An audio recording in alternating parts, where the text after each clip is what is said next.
أفحسب الذين كفروا أن يتخذوا عبادي من دوني أولياء إنا أعتدنا جهنم للكافرين نزلا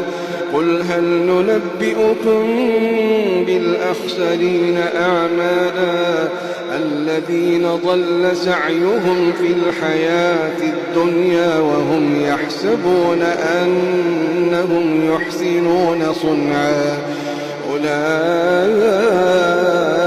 الذين كفروا بآيات ربهم ولقائه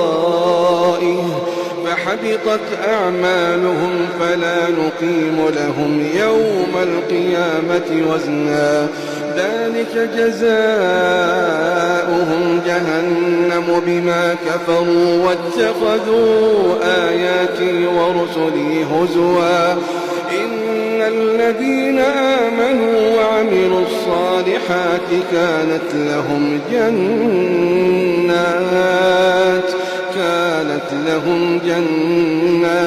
الفردوس نزلا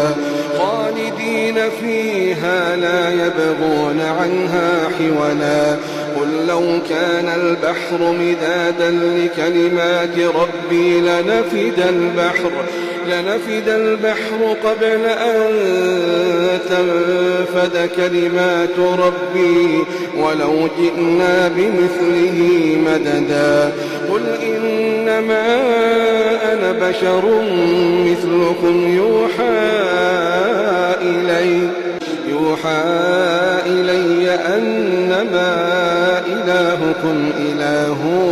واحد فمن كان يرجو لقاء ربه فليعمل عملا صالحا